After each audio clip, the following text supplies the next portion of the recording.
Have you ever thought about what problem your product is solving? Maybe you think that your product doesn't solve a problem or it's not important. Most of us really haven't thought about our products in that fashion. We think about bringing something to market, but we don't think about it as solving a problem because probably it's if it does solve a problem, it's pretty small. But thinking about your products that way is super helpful to being able to market them better to your ideal customer, your target customer, or what I like to call your customer avatar. Today, I'm going to dive into talking more about your products, what problems they solve, and give you a three-step problem solving process that will help you sell more and better identify with your customer avatar. Let's dive in and talk about it. Hey everyone, what is going on? Welcome back to Handmade and Beyond podcast. Glad to be back with you guys. As usual, thanks for listening. Thanks for taking me on your car ride, your run, your jog, whatever you're doing with me in your ear. I appreciate you guys listening, and hopefully I continue to bring value and help you out with your handmade and your Etsy business. Before we get started, I want to give you something free. As usual, I'd like to complement my episodes with something free to help you with your business. Today, I'm going to give you my free customer avatar guide. This is really a simple questionnaire checklist to help you better identify your avatar, which will really help you bring your product to market that solves their products in the future and better understand how your current products do that as well. So you guys can get that at handmadeandbeyond.com/avatar and get that and really understand your avatar so that you can better understand how your products help them and the terminology and verbiage that you're going to use, which is what I'm going to talk about more in this episode. So let's dive in. I'm going to give you my three-step problem-solving process when it comes to thinking about your products and your listings and how your customers are perceiving them and what to convey to them to hopefully get them to buy more of your thing, right? That's the ultimate goal. And we can always do a better job marketing to our customers. A lot of times we take our stuff for granted and we don't, we take shortcuts in terms of how we're writing our descriptions and how we're conveying the benefits and features of our stuff. And that's what I want to encourage you to take it a step further. And this process should hopefully be able to help you identify some different things, some different ways to talk about your products a little bit better in order to build value for your customers. So the first and the most obvious step in this process is identifying what the actual problem is of your product. No matter how big or how small, there's always some type of problem that your item solves for customers. And a lot of times we think, we're doing retail online sales. We don't think that our stuff is solving a problem. So we don't think about it in that terms. If someone needs a shirt, they like the shirt, they buy the shirt, but it still solves a problem. So what you have to think about is, and a good way to think about this is just your everyday average products, and you'll start to realize that everything kind of solves a problem. So, for instance, Post-it notes.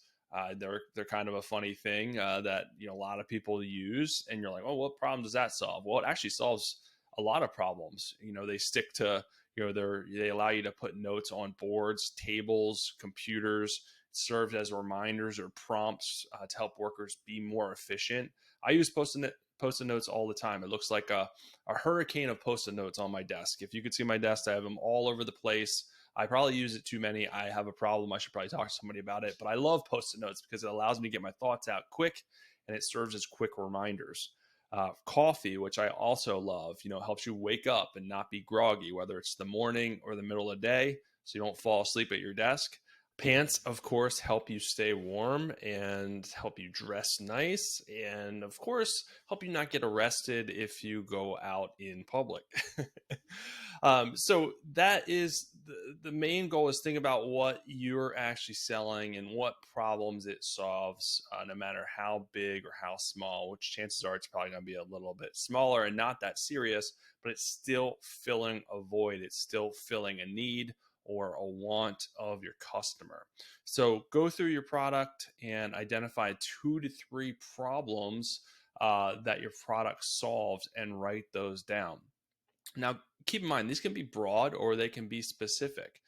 So write down both, because these are going to come in handy when this terminology and the problems that you're writing out are going to come in handy later on in this process, especially when you're thinking about how what problems they have, your products solve the problems, and the benefits and features of your products that help solve those problems as well.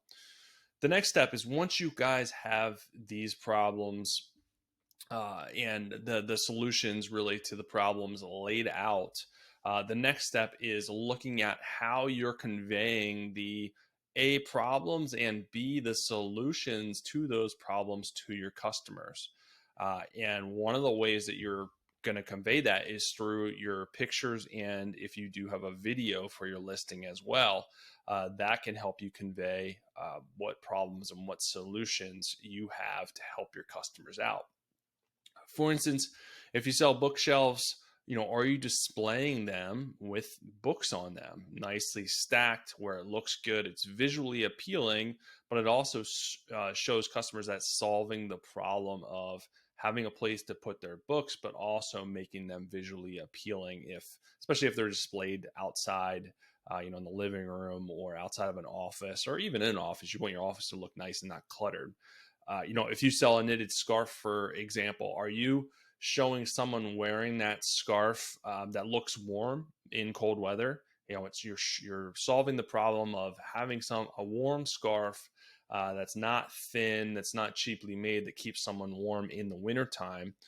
Or you could also showcase it as a way that complements someone's outfit. This is a fashion forward scarf that looks good when it's worn with certain outfits, and you can showcase that through pictures and video as well, and it solves that problem. I need a nice looking scarf that doesn't look like my grandma knitted it, no offense, and I can go out in public and it looks really nice, it looks stylish with different types of outfits, and that's how you could showcase it as well.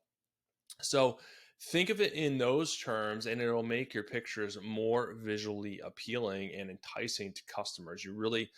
People are very visual, so they have to see things in their natural space, things being used, and you can really make your stuff demonstrable if you think about it in terms of how you're presenting them, how it's solving problems, how are you putting them in the natural environment, and then taking pictures and video showcasing that as well.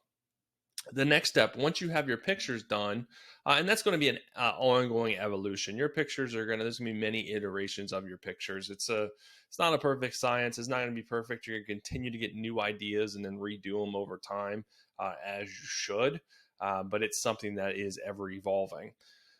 The next step is number 3 is does the language that you use in your descriptions, in your store, in your promotional materials, whatever you're sending out to customers, does it talk about the problem? Does it address the problem? And then do you present the solutions of your product in terms of solutions as far as benefits and features? So this is probably the easiest way to convey that stuff is through written text. It's a little bit easier than pictures and video, because you can literally write out what you want to tell your customers. It's going to be very, very clear. But with that being said, a lot of times we take shortcuts.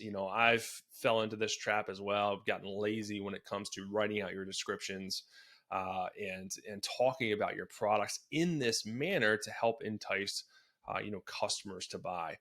Don't just say, I have a necklace, it's cool, buy it. You have to think about it in different terms and write it in a more effective way to talk to your customer avatar directly, and convince them that they need to have what you're selling. Yours is the best, and use that language. So you could say something like, this is a newly designed dainty drop necklace. It's exactly what customers have been looking for to complement their formal evening dress.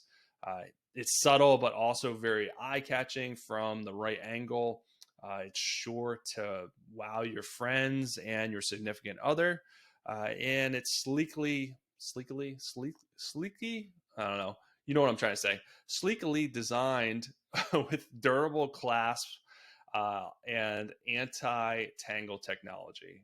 And I don't think that exists, but it sounds really cool. So those are some of the actual features at the end. So you can see how I'm talking about the problem it's solving, where if you need something, a dainty, nice looking necklace for your night out in the town to impress your significant other, here it is. Here are the actual benefits of the necklace, where it's eye catching. Your significant other will enjoy it. It'll wow your friends, and then you're also talking about the actual features, which the clasp and the anti-tangle technology. I wonder if that exists. I don't know if that actually exists. That would be pretty cool, because I know my girlfriend tangles her necklace all the time, and I have to try and undo necklace knots, which is just crazy. It's maddening. So that's no fun. That would be cool if it exists, though. So post in the comments if that technology actually exists. And granted, necklaces and jewelry isn't my niche, but I know a lot of people sell it, so I refer to it, and I probably made a fool out of myself explaining the necklace. So make sure you're using your terminology. Make sure you're using your customer avatar terminology in your descriptions as well, so it sounds a little bit better. But you get the idea.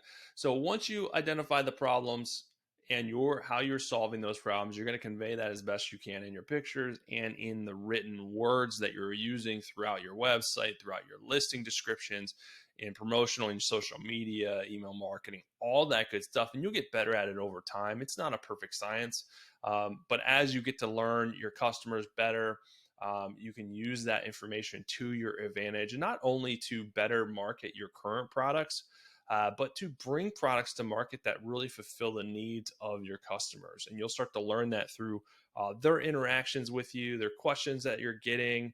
They'll start to ask you for different products, and that's things that you could consider, because that alone is super valuable. People will ask you for stuff that, in my experience, usually ends up selling really well if you can reproduce it. So listening to your customer is important. Tailoring your products and your language to your target customer is also important as well.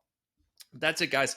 That is the 3-step process. It's pretty simple stuff, but a lot of people neglect it just because it takes a little bit of extra time. We all get lazy. We all get busy. Well, we all focus on putting out products, putting out listings.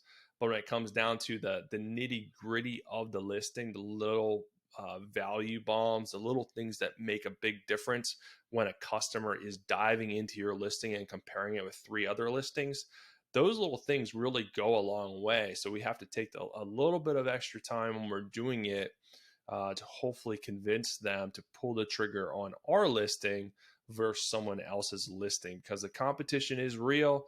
Within Etsy, they can see your listing, and at the bottom, they're going to see comparable listings from other shops. Your shop may be in there as well, but more times than not, it's other shops. So they're on your listing. It is your chance to shine. It's your chance to wow those customers, and you're going to do that with your description. You're going to do that with your pictures, and how your tone of your voice, the tone of your verbiage that you're using in your written stuff on there. That's it, guys. Make sure you download the avatar guide. You can get it at handmadeandbeyond.com/avatar to help you identify your avatar better. Keep in mind that will evolve over time. As your business grows, your avatar could change. It could evolve. You could pivot a little bit. You have to follow the customer. You have to follow what's selling. You should be niched down at least somewhat, but you may niche down more. You may specialize more in something depending on the way sales go and feedback from your customers. So it's an ever evolving process. It's never a set it and forget it. It's a beautiful thing, but it's also an infuriating thing about selling online, right? We have to continue to pivot, continue to roll with the punches, so to speak, and continue to learn and just implement what we learn over time. That's it, guys. I will let you go for today. I'll be back real soon with another episode for you. Have an amazing rest of the day.